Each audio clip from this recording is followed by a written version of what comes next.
YCP ప్రభుత్వంలో యువకులే ఎక్కువగా నష్టపోయారని మాజీ మంత్రి అమర్నాథ్ రెడ్డి అన్నారు. ఉపాధి ఉద్యోగ అవకాశాలు లేక పక్క రాష్ట్రాలకు వలస వెళ్లే పరిస్థితి జగన్ తీసుకొచ్చారని ఆయన విమర్శించారు. పలమనేరు నియోజకవర్గం బైరెడ్డిపల్లి మండలంలో పలువురు వైసీపీ యువ నాయకులు టీడీపీలో చేరారు. వారికి అమర్నాథ్ రెడ్డి కండువా కప్పి పార్టీలోకి ఆహ్వానించారు.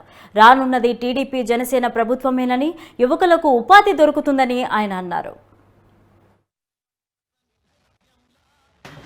పూర్తిగా కూడా పెట్టుబడులు లేకుండా, ఉపాధి అవకాశాలు లేకుండా పోవడం, ఉన్నటువంటి పెట్టుబడులు తరిమేయడం, ఈ రాష్ట్రానికి రాజధాని లేకుండా చేయడం, సాగునీటికి సంబంధించినటువంటి పోలవరాన్ని పూర్తిగా కూడా కోల్డ్ స్టోరేజ్ లో వేయడం, అన్ని రకాలుగా భవిష్యత్తుకు సంబంధించినటువంటి అన్ని మార్గాలను పూర్తిగా మూసివేయడం జరిగింది.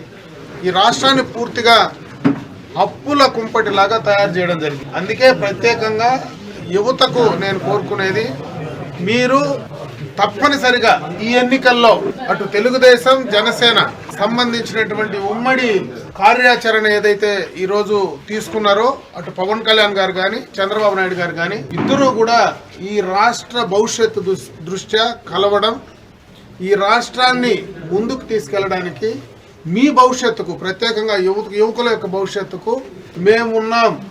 ఈరోజు ఈ రాష్ట్రాన్ని కాపాడగలిగినటువంటి వాడు ఒక అనుభవం కలిగినటువంటి చంద్రబాబు నాయుడు గారే. ఆయన విజనే ఈ రాష్ట్రాన్ని మనం కాపాడుతున్నటువంటి నమ్మకం.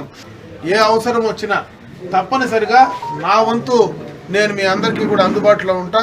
తప్పనిసరిగా మీరు ఎప్పుడు నియోజకవర్గానికి సంబంధించి, గ్రామానికి సంబంధించి, మీకు సంబంధించినటువంటి ఏ సమస్య పైన నేరుగా నా దగ్గరికి వచ్చి చెప్పొచ్చు.